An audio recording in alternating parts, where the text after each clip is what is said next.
আসসালামু আলাইকুম, আমি মোহাম্মদ সুলাইমান হোসেন সিজান আছি তোমাদের সাথে। আজকে আমরা এসএসসি ফিজিক্সের দ্বিতীয় অধ্যায় নিয়ে আলোচনা করব এবং এই অধ্যায়ে কোন কোন সূত্রগুলো আছে, তাদের পরিচয় কি এবং যেই ধরনের ছক এগুলো নিয়ে আলোচনা করব এবং গ্রাফ নিয়ে আলোচনা করব। তো চলো শুরু করা যাক। প্রথমে আমাদের কিছু সূত্র জানতে হবে যেগুলো আমাদের বেসিক সূত্র। ওকে, লক্ষ্য করো, 1 নাম্বার সেটা হচ্ছে v is equal to u plus at। ঠিক আছে, আরেকটা সূত্র আছে সেটা হচ্ছে তোমার v স্কয়ার সমান সমান u স্কয়ার প্লাস 2as। ওকে, তারপরে 3 নাম্বার সেটা হচ্ছে s is equal to ut plus half at square. ঠিক আছে, এই তিনটা সূত্র তোমাকে মাস্ট মনে রাখতেই হবে। ঠিক আছে, তোমাকে মুখস্থ রাখতেই হবে এই তিনটা সূত্র, এবং এর মাধ্যমে এই তিনটা সূত্রের মাধ্যমে আমরা যাবতীয় আরো সূত্র বানাবো। ওকে, এই সূত্রগুলা আনুভূমিক বরাবর ইউজ করবা। এবং আরো দুইটা সূত্র আছে, সেটা হচ্ছে তোমার সমবেগের ক্ষেত্রে s is equal to vt এবং গড়বেগের ক্ষেত্রে v সমান সমান v প্রাইম সমান সমান u plus v divided by 2। ঠিক আছে, এটা ইউজ করবা। এখন আমরা যদি ধরো দেওয়া আছে এমন যে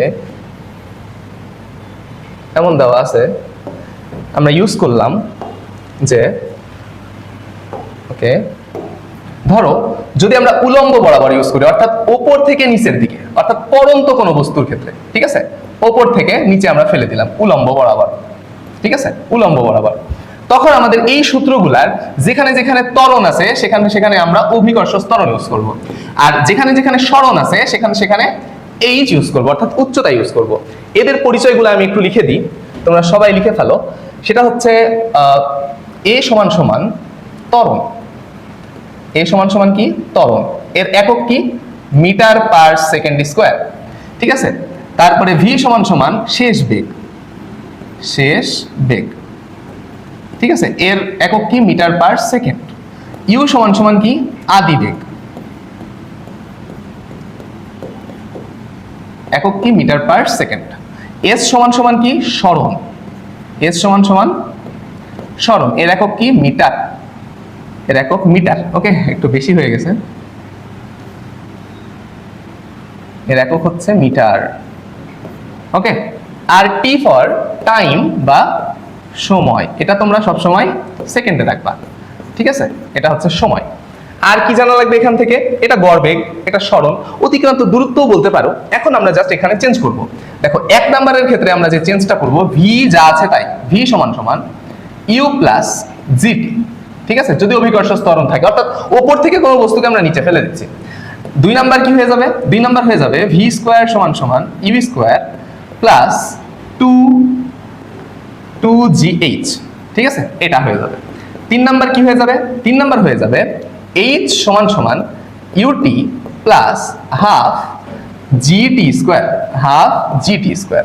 ঠিক আছে, দেখো সব জায়গায় আমরা এটা ফেলছি। ওকে, এখন এটা কখন, এই সূত্রগুলো কখন ইউজ করবা, যখন ওপর থেকে নিচে ফেলে দিচ্ছি, ওপর থেকে নিচে ফেলে দিচ্ছি। সেম জিনিস, সেম জিনিস যদি আমরা ধরো এটা আমরা একটু ডুপ্লিকেট করে নিই। হ্যাঁ, ধরো সেম জিনিসটা আমরা যদি পড়ন্ত বস্তুর ক্ষেত্রে না বলে আমরা বলি নিক্ষিপ্ত বস্তু, অর্থাৎ কোনো একটা বস্তু এখানে রাখা আছে, ধরো কোনো একটা বস্তু রাখা আছে, ধরো কোনো একটা বস্তু এখানে রাখা আছে, এই বস্তুটাকে আমরা উপরের দিকে ছুঁড়ে মারলাম, ছুঁড়ে দিছি, এটাকে নিক্ষিপ্ত বস্তু। এই নিক্ষিপ্ত বস্তুটা কি, ওই বস্তুর মানে আমাদের পৃথিবীর সাপেক্ষে অভিকর্ষ ত্বরণ কোন দিকে, নিচের দিকে, কিন্তু এই বস্তুটা আমরা অভিকর্ষ ত্বরণের বিপরীত দিকে আমরা ছুঁড়ে মারছি, তাই না, বিপরীত দিকে ছুঁড়ে মারছি, তখন কি ওইটা অভিকর্ষ ত্বরণের বিপরীত দিকে যাচ্ছে না, এই জন্য যত অভিকর্ষ ত্বরণ যেখানে যেখানে আছে সব জায়গায় নেগেটিভ হয়ে যাবে। তার মানে সূত্রগুলা কেমন হয়ে যাবে দেখো, আমি একটু বলি, এগুলা সব একটু মিশাই দিই। ওকে, এগুলা সব মিশাই দিই। ঠিক আছে, ওকে, এবার যদি একটু লক্ষ্য করো যে যখন নিক্ষিপ্ত বস্তু, তখন কি হবে, নিক্ষিপ্ত বস্তুর ক্ষেত্রে, নিক্ষিপ্ত বস্তুর ক্ষেত্রে, নিক্ষিপ্ত বস্তুর ক্ষেত্রে, নিক্ষিপ্ত বস্তুর ক্ষেত্রে জাস্ট এই প্লাসগুলো আছে না, সবগুলা কি অভিকর্ষ ত্বরণের কাছে আছে, তাহলে এই জায়গাগুলো জাস্ট নেগেটিভ হয়ে যাবে। তাহলে ভি সমান সমান ইউ মাইনাস জিটি। ঠিক আছে, 2 নাম্বার কি হয়ে যাবে ভি স্কোয়ার সমান সমান ইউ স্কোয়ার মাইনাস 2gh, ঠিক আছে। এবং 3 নাম্বারে কি হয়ে যাবে, সেটা হয়ে যাবে h is equal to u t minus half g t square. এই তিনটা সূত্র হয়ে যাবে, বুঝতে পারছো? মজা না? খুব ইজি, ভেরি ইজি। এখন আমি তোমাকে বলি কেন হচ্ছে এটা। দেখো কেন হচ্ছে, যখন ধরো এটা আমাদের পৃথিবী, ঠিক আছে, এটা আমাদের পৃথিবী। এখন ধরো এটা পৃথিবী সাপেক্ষে, ধরো এইটা হচ্ছে কোনো একটা তোমার বিল্ডিং, হ্যাঁ, ধরো এটা তোমার কোনো বিল্ডিং, ধরো একটা বিল্ডিং আছে তোমার,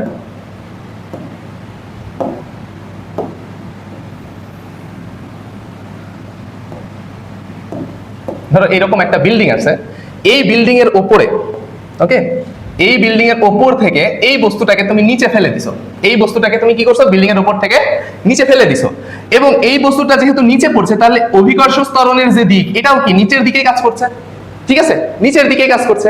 এটা কখন, এটা তখনই যখন সেটাকে আমরা বলবো পড়ন্ত বস্তু, যখন আমরা কি বলবো পড়ন্ত বস্তু। কিন্তু ধরো তুমি এখানে দাঁড়ায় আছো, তুমি ধরো এখানে দাঁড়ায় আছো, এটা তুমি, এটা তুমি, এটা তোমার হাতে একটা ফুটবল, ঠিক আছে, এটা দাঁড়ায় আছে, তুমি এখানে হিট করলা এবং এই যে ফুটবল, এই ফুটবলটা উপরের দিকে ছুটে গেল, এই ফুটবলটা কোন দিকে গেল, ধরো উপরের দিকে ছুটে গেল, উপরের দিকে গেছে, তাহলে ফুটবলটা আসলে অভিকর্ষ ত্বরণের বিরুদ্ধে গেল না উপরের দিকে, এখানে যে ত্বরণটা পাইছে এটা কি অভিকর্ষ ত্বরণের বিরুদ্ধে গেল না অন্যদিকে, তাহলে এই অভিকর্ষ ত্বরণটাকে আমরা কি নেগেটিভ বলতে পারি, এটাকে যদি পজিটিভ ধরি তাহলে এটা পজিটিভ হলে এটা নেগেটিভ।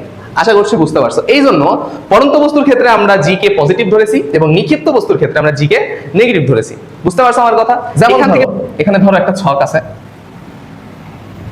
ঠিক আছে, এখানে ছক আছে, এইদিকে বেগ আছে, বেগ ভি, ওকে, ধরো বেগ ভি আছে, সেটা মিটার পার সেকেন্ড, আর এখানে আছে সময়, ঠিক আছে, এটা সেকেন্ডে আছে। তাহলে আমি কিছু দাগ টানি, ওকে, ধরো বেগ এখানে ছিল 0, সময়ও 0, যখন সময় 5 সেকেন্ড, এটা 10, এটা 15, এটা কত, ধরো এটা হচ্ছে 20, এটা 25, এটা 30, এটা 35, আর এই পারে একটা দিলাম সেটা হচ্ছে 40, ঠিক আছে। আর এখানে দিছি ধরো 2, 4, 6, 8, 8, 8, এখানে ধরো দিলাম 6, এখানে দিলাম 4। এবার একটু লক্ষ্য করো তো, এবার ব্যাপারটা একটু লক্ষ্য করো যে এই জায়গায় যখন সময় 0 তখন বস্তুটা স্থির, ঠিক আছে, বস্তুটা স্থির আছে, বেগ 0 মানে এই জায়গায় আদি বেগ কত 0, ঠিক আছে। কিন্তু দেখো এইখানে আস্তে আস্তে কি বেগটা বাড়ছে এই পর্যন্ত, তাহলে এই পোরশনটুকুকে আমরা বলতে পারি সমত্বরণ। কারণ কি, কেন সমত্বরণ বলতে পারি, কারণ সময়ের সাথে সাথে দেখো সময় প্রবাহিত হচ্ছে, আমার বেগটাও কি আস্তে আস্তে বাড়ছে, এবং বেগের যে পরিবর্তন সেটা কি 2 2 করে বাড়ছে, এই জন্য আমরা এটাকে বলছি সমত্বরণ, বুঝতে পারছো? এবার দেখো এই যে এইখান থেকে এই যে 8 থেকে, যদি তোমরা এই যে 8 থেকে এই 8 পর্যন্ত লক্ষ্য করো, এটাকে আমরা বলতে পারি সমবেগ। এটাকে কি বলতে পারি, সমবেগ। কেন সমবেগ বলবো, কারণ দেখো এখানে বেগের কোনো পরিবর্তন হয়নি কিন্তু সময় অতিবাহিত হয়েছে, এই জন্য আমরা এটাকে বলবো সমবেগ। আর এই যে বাকি যে পোরশনটুকু এতটুকু, দেখো 8 থেকে 6, 6 থেকে 7, তার মানে বেগটা কি হয়েছে, হ্রাস পাইছে। তাহলে সময়ের সাথে সাথে বেগের পরিবর্তনকে ত্বরণ বা মন্দন বলে, কিন্তু সময়ের সাথে সাথে বেগ যদি বাড়ে তাহলে সেটাকে আমরা বলবো সমত্বরণ, আর যদি সময়ের সাথে সাথে বেগটা হ্রাস পায় তাহলে আমরা সেটাকে বলবো মন্দন। তাহলে এখানে কি হয়েছে, এখানে হয়েছে সমমন্দন, সমমন্দন। এই হচ্ছে আমাদের ব্যাপার স্যাপার, এগুলাই জাস্ট তোমার যদি দূরত্ব বের করতে বলে তাহলে দেখো এই সমত্বরণের ক্ষেত্রে এখানে একটা S1 বের হবে, এখান থেকে একটা S2 বের হবে, এখান থেকে একটা S3 বের হবে, এবং S সমান সমান S1 plus S2 plus S3 যোগ করে দিলেই আমার এই যে S এর ভ্যালুটা এটা তুমি পেয়ে যাবে। এইভাবে অতিক্রান্ত দূরত্ব আসে। সেম জিনিসটা তুমি যদি গ্রাফ করতে চাও তাহলে তুমি এই বরাবর দিবা কি y অক্ষ, এই বরাবর x অক্ষ দিবা, এবং দেখবা গ্রাফটা কিছুটা এইরকম আসবে, ঠিক আছে, গ্রাফটা কিছুটা এইরকম আসবে, এমন আসবে যে দেখবা যে এই পর্যন্ত সমত্বরণে গেছে, তারপরে কিছুটা সমবেগে গেছে, তামো অন্য কালার দিই, ধরো এই পর্যন্ত গেছে সমত্বরণে, তারপরে এতটুকু সমবেগে গেছে, তারপরে আবার মন্দন ঘটেছে। তো এই জাস্ট মানগুলা বসাই দিলেই তুমি এখান থেকে গ্রাফটা অঙ্কন করে ফেলতে পারবা, এটা ঘ নাম্বারে আসে। তো আজকে মোটামুটি অধ্যায়টা একটা সামারি দিয়ে দিলাম। সবাই ভালো থাকো, সুস্থ থাকো, এবং আমার জন্য দোয়া করো, সবাই ভালোভাবে পড়াশোনা করো এবং ভালো একটা রেজাল্ট অ্যাচিভ করো। আজকে এই পর্যন্তই, ধন্যবাদ সকলকে, আসসালামু আলাইকুম।